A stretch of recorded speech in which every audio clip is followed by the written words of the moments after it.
Explain one thing though. What do you call the sticks that you eat Chinese food with?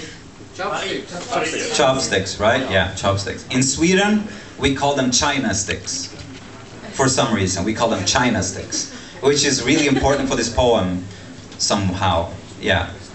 So now you know why I will call it China sticks and not chopsticks. And here we go. After work at the Thai restaurant around the corner, and I really can't take responsibility for every single man out there, he says, breaking apart his China sticks, rubbing them quickly against each other to get rid of the splinter. And also, Oskar, it is biological, you have to remember that. With my mouth full of noodles, chili and peanut sauce, I lack the room to swallow my pride in that pitch black way our white lifestyle taught us to.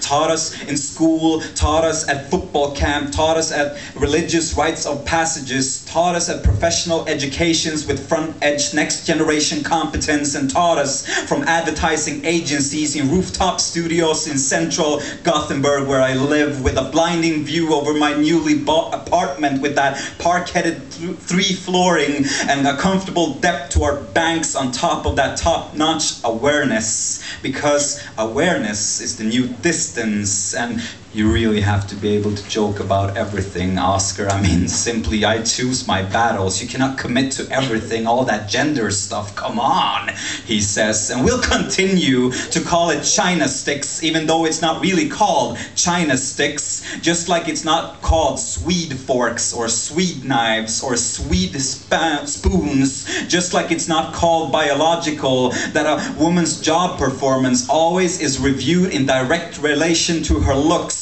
But I never said that she's great at her jobs because she looks good. I actually said that she looks really great because she's good at her job, man. He says, with noodles hanging from his mouth like well-traveled values, norms, trails of sperm in the sweaty face of a porn actress who's of course doing it by her own free will, along the exact same trails on which a Chinese newborn child is worth less, or even worth less, without a dick and left to die while we keep calling it biology. Hey, wait a minute, don't you think that you're over-exaggerating a little bit now? I think that you can jump up high and sit down hard on this China stick that I am, dude. But come on, man, you have to be able to joke about this too. I agree, man. But in the shadow that is cast from the erected line of humiliating jokes with our pride lays penetrated by 1,000 China sticks. And I remember, dude, all those times when I, with my totally awesome anxious awareness, strangled the seriousness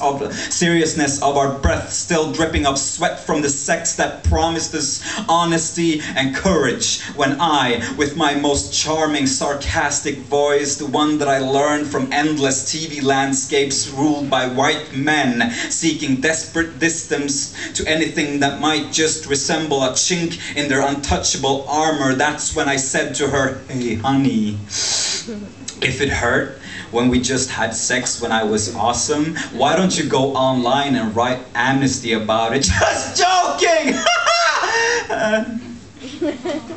This, instead of rubbing those fucking China sticks for real for once, I mean, not only to get rid of those uncomfortable splinters, but actually to reinvent fire, and in the shadow play appearing when the light filters through our anxious conveniences, finally realize that anything else is meaningless, pointless, like a broken China stick. Like, I too help out back home sometimes, like taking a 5-week course studying gender issues on half speed. I really got loads to do, you know, I can't put all my time to stuff like that. Like shoving the whole damn special edition director's cut DVD box of the TV series L Word so far up your ass, you're now imagining that you're now sitting on a whole new understanding of the complexity that makes up the female and male sexuality, with or without the extra material, as long as the commentary is set to mute.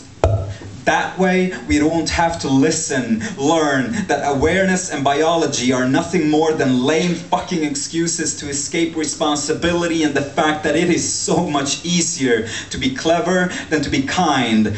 People usually say that I think too much, Stop being such a fucking girl, Oskar, they say. And that is when conviction grows stronger than both chili and bamboo, than both China sticks in my hands, that we are all a little bit of both, female and male, and that this is the only one thing that truly is biological.